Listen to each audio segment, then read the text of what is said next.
ಅಮ್ಮ ಇದ್ದ ದಿನಗಳಲ್ಲಿ ಅವ್ರು ಚೆನ್ನಾಗಿ ಹೋಗಿ ಉಳಿದಿದ್ದಿದ್ಯಾ? ಇದೆ ಇದೆ ಇದೆ ಪಾಪ ಇದ್ದೋದು ಮಾಡೋರು. ಅಮ್ಮನಿಗೆ ಇಲ್ಲಿ ಏನಾಯ್ತು ಅಂತ ಹೇಳಿದ್ರೆ, ಈ ತೋಟ ಬಂದು ಒಂದು ಸಮದಟ್ಟವಾದ ಭೂಮಿ ಇರಲಿಲ್ಲ. ಆಮೇಲೆ ಪಾಪ ಇಲ್ಲಿ ಜನ ಎಲ್ಲ ಅವರೇ ಸ್ವಾವಲಂಬಿ ಜನ ಆಗಿದ್ರು. ಇಲ್ಲಿ ತಂದೆ ಭೂಮಿ 1 ಎಕರೆ ಇದ್ರು ಸಾಕು. ಆಮೇಲೆ ರಾಗಿ ಇಂಥ ಸಮಯದಾಗ ಇಲ್ಲಿ ಕೆಲಸದ ಜನ ಇರ್ತಾ ಇರಲಿಲ್ಲ. ಸೊ ಒಂದು ಫ್ಯಾಮಿಲಿ ಹುಡುಕ್ಬೇಕಾಗಿತ್ತು, ಆ ಫ್ಯಾಮಿಲಿ ಇರ್ತಾ ಇರಲಿಲ್ಲ. ಈ ಸೌಕರ್ಯಗಳನ್ನ ಬ್ಯಾಲೆನ್ಸ್ ಮಾಡೋಕ್ಕೇನೆ ನನ್ನ ತಾಯಿಯವರು ಇಲ್ಲೊಂದು ತೋಟನೂ ಅಲ್ಲೊಂದು ತೋಟ ಇತ್ತು. ಕೊರೋನಾ ಸಮಯದಲ್ಲಿ ಆ ತೋಟನ ಸೇಲ್ ಮಾಡಿದ್ವಿ ನಾವು. ಸುಮಾರು 7-8 ಸರಿ ಬೆಂಕಿ ಇಟ್ಬಿಟ್ರೆ ಆ ತೋಟಕ್ಕೆ. ಲೇಔಟ್ ಮಾಡಿ ಅದನ್ನು ಸೇಲ್ ಮಾಡಿ ಅರ್ಧ ಎಕರೆ ಅಮ್ಮವ್ರ ಜ್ಞಾಪಕರ್ತಿಗೆ ಅರ್ಧ ಎಕರೆನೂ ಒಂದು 8 ಸೈಟ್ ಅಲ್ಲೂ ಇಟ್ಟಿದ್ದೀವಿ. ಇನ್ನೊಂದು ವಿಚಾರ, ಶಿವಣ್ಣನ ಆರೋಗ್ಯದ ವಿಚಾರ. ಶಿವಣ್ಣನ ಹತ್ರ ಯಾವತ್ತಾದರೂ ಇದಾದ ನಂತರ ನೀವು ಮಾತಾಡಿದ್ದೀರಾ? ಸೊ ಅವರ ಆರೋಗ್ಯದ ವಿಚಾರದ ಬಗ್ಗೆ ನಿಮಗೆ ಗೊತ್ತಾಗಿದೆಯಾ ಹೇಗೆ ಅಂತ? ಅದು ಗೊತ್ತಾಯ್ತು ನನಗೆ. ಹರಂಗುಬ್ಬಿಯವರು ರಾತ್ರಿ ವೇಳೆನಲ್ಲಿ ಅಣ್ಣ ಹೀಗಿದೆ ಅಂತ ಹೇಳಿದ್ರು. ನನಗೆ ತಡ್ಕೊಳಕ್ಕೆ ಆಗಲಿದ್ದಾರೆ. ಅಯ್ಯೋ ಅಪ್ಸೆಟ್ ಆಗ್ತಾ ಇದೆ, ಬ್ರೈನ್ ಅಪ್ಸೆಟ್ ಆಗ್ತಾ ಇದೆ ನನಗೆ. ನನಗೆ ಏನಿದು ಅಂತಂತಾನೆ ನನಗೆ ಅರ್ಥನೇ ಆಗ್ತಾ ಇಲ್ಲ. ಅವರು ಪಾಪ ಅಯ್ಯೋ ದೇವ್ರೆ ತಂದೆ ತಾಯಿ ಹತ್ರನೇ ನಾವು ಆ ನೋವನ್ನ ತೋಡ್ಕೊಳಕ್ ಸಾಧ್ಯ. ನಾನೇನು ಹೇಳ್ತಾ ಇರೋದು, ಶಿವಣ್ಣವರು ಆರೋಗ್ಯಕರವಾಗಿ ಭಾಗ್ಯವಂತರಾಗಿ ಅವರು ವಾಪಸ್ ಬರಲಿ.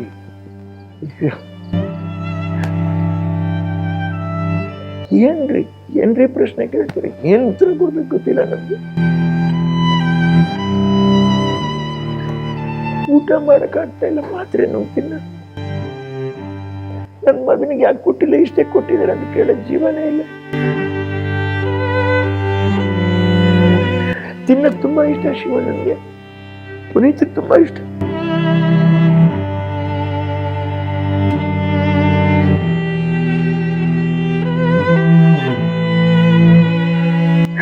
ಇವತ್ತು ತಿನ್ನಕ್ಕೂ ಆಗಲ್ಲ, ಉಣ್ಣಕ್ಕೂ ಆಗಲ್ಲ, ನಾವು ಜೀವನ ಮಾಡಕ್ಕಾಗಲ್ಲ, ಮಾತ್ರ ನೋಡ್ತಾ ಇದೀವಿ. ಏನ್ ಕರ್ಮ ಮಾಡಿದ್ವಿ ನಾವಂತೂ ನಮ್ಗೆ ಗೊತ್ತಿಲ್ಲ.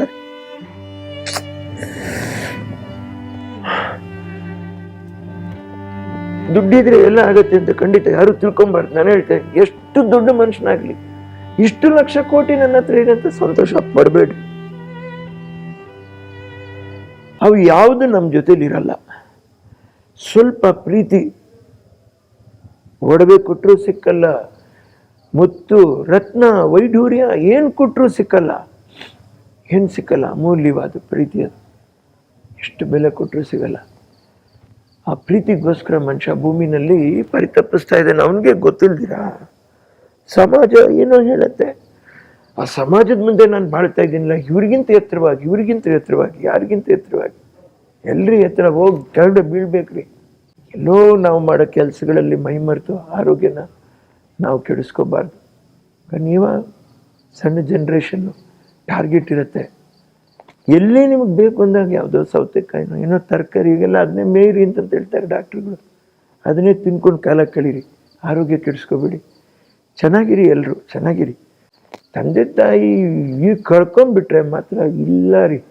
ಇಷ್ಟು ಮುದ್ದಿಸಿ ಬೆಳೆಸ್ಬಿಟ್ಟು ನಮ್ಮಮ್ಮ ನನಗೆ, ಶಿವಣ್ಣವರು ಅಷ್ಟೇ. ಮಗಳು ಮದುವೆಗೆ ಬಂದಿದ್ದಾಗ ಏನು ಮಾಡಿಲ್ವಾ ಮೀನು ಸಾರು ಅಂತ ಕೇಳಿದ್ರೆ ಅಯ್ಯೋ ಅಂತ ತಡ್ಕೊಂಡ್ಬಿಟ್ರು ನನ್ನ ತಾಯಿಯು. ನನ್ನ ಬುದ್ಧಿ ಗೋಳಿಲಿಲ್ವೇ ಅಂತಂತ ಹೇಳ್ಬಿಟ್ಟು.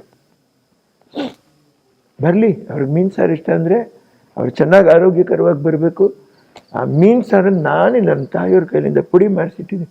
ನಾನೆಲ್ಲ ಅಡುಗೆ ಮಾಡಿಸ್ಕೊಂಡು ನಾನು ತಗೊಂಡು ಊಟ ಮಾಡಿಸ್ಬಿಟ್ಟು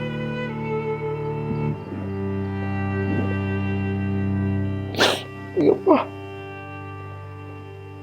ತಲೆ ಕೆಟ್ಟೋಗುತ್ತೆ, ಆಗೋದಿಲ್ಲ, ತಡ್ಕೊಳಕ್ಕಾಗಲ್ಲ. ಸರ್, ಇದಕ್ಕೆ ಸಂಬಂಧಪಟ್ಟಂತೆ ಒಂದು ವಿಡಿಯೋ ಕೂಡ ವೈರಲ್ ಆಗುತ್ತೆ. ಒಂದು ರಿಯಾಲಿಟಿ ಶೋಲಿ ಗೀತಕ್ಕ ಆಶ್ವಾಸನೆ ಕೊಡ್ತಾರೆ, ಇದೆ 18ಕ್ಕೆ ನಾವು ಹೋಗ್ತಾ ಇದ್ದೀವಿ, 24ಕ್ಕೆ ಆಪರೇಷನ್ ಇದೆ ಅಂತ. ಎಲ್ಲೋ ಒಂದು ಕಡೆ ಶಿವಣ್ಣನ ನಾವು ಗದರಿದ್ದು ನೋಡಿದ್ದೀವಿ, ಅವರ ಅಭಿಮಾನಿಗಳ ಜೊತೆ ಬೈದಾಡಿದ್ದನ್ನು ನೋಡಿದ್ವಿ. ಎಲ್ಲೋ ತನ್ನನ್ನು ತಾನು ಮರೆತು ಅಳೋದನ್ನು ತೀರಾ ಕಮ್ಮಿ ನೋಡಿರೋದು. ಅವತ್ತೆಲ್ಲೋ ಒಂದು ಕಡೆ ಅವರು ಕುಗ್ಗಿ ಹೋಗಿದ್ದಾರೆ ಅಂತ ಅನಿಸ್ಬಿಡ್ತು ತುಂಬ ಜನಕ್ಕೆ. ಅದೇ ಅನ್ನಿಸ್ತಾ ಇದೆ. ಈ ಭೂಮಿನಲ್ಲಿ ಮನುಷ್ಯ ಏನು ಇದೆ ಅಂತ ನಾವು ಏನಿದೆ ಇಲ್ಲಿ ಅಂತಂತ ಹೇಳ್ಬಿಟ್ಟು ಇಷ್ಟು ಒದ್ದಾಡ್ತಾ ಇದ್ದೀವಿ. ಇಷ್ಟೇನಾ ಅಂತಂತ ಹೇಳ್ಬಿಟ್ಟು ಅವ್ರಿಗೆ ಅನ್ನಿಸ್ಬಿಡ್ತು ಮನಸ್ಸಲ್ಲಿ, ಇಷ್ಟೇನಾ ಇಷ್ಟೇನಾ ಅಂತ ಅನ್ನಿಸ್ಬಿಡ್ತೀವ್ರೆ. ತಾಯಿ ಇದ್ದಿದ್ರೆ ಹಾಗೆ ಬಿಡ್ತಾ ಇದ್ರ, ತಂದೆ ಇದ್ದಿದ್ರೆ ಹಾಗೆ ಬಿಡ್ತಾ ಇದ್ರ ಅನ್ನುವಂಥದ್ದು ತುಂಬ ದೊಡ್ಡ ವಿಷಯ. ನಾನು ಯಾರನ್ನೋ ಇವ್ರು ಸರಿಯಾಗಿ ನೋಡ್ಕೊಂಡಿಲ್ಲ ಅನ್ನೋ ಭಾವನೆನಲ್ಲಿ ನಾನು ಹೇಳ್ತಾ ಇಲ್ಲ. ಆ ತಾಯಿತನದ ಮಮತೆ ಇದೆಯಲ್ಲ, ಅದು ಅರ್ಧ ಮನುಷ್ಯನಿಗೆ ಏನಾಗುತ್ತೆ, ಸೆಲ್ಸ್ ರೀಜನರೇಟ್ ಮಾಡುತ್ತೆ, ಪುನಶ್ಚೇತನ ಮಾಡುತ್ತೆ. ಅರ್ಥ ಆಗ್ತಾ ಇದ್ರೆ ನಿಮಗೆ? ತಂದೆಗೆ ಮಗಳಾಗಿ ಒಂದು ಹೆಣ್ಣೆ ಹೇಗಿರ್ತಾಳೆ, ಗಂಡನಿಗೆ ಹೆಂಡತಿಯಾಗಿ ಹೇಗಿರ್ತಾಳೆ, ಮಗನಿಗೆ ತಾಯಿಯಾಗಿ ಹೇಗಿರ್ತಾಳೆ, ಅವಳು ಸಮಾಜಕ್ಕೆ ಒಂದು ಮಾದರಿಯಾಗಿ ಹೇಗಿರ್ತಾಳೆ, ಎಲ್ಲನೂ ಇರ್ತಾಳೆ ಅವಳು. ಕೊನೆಯಲ್ಲಿ ಅವಳನ್ನು ನೆನೆಸ್ಕೊಳ್ಳೋರೇ ಇರಲ್ಲ. ತಾಯಿನ ನೆನೆಸ್ಕೊಳ್ಳೋ ಕಾಲ ಹತ್ತಿರ ಬಂದಿದೆ. ಅದಕ್ಕೆ ನಾ ತಾಯಿ ಸ್ಮರಣೆ ಇರಬೇಕು. ಇಲ್ಲಿಂತನೇ ದೇವರಣೆಗಳನ್ನ ನೆನೆಸ್ಕೊತಾ ಇರೋದು.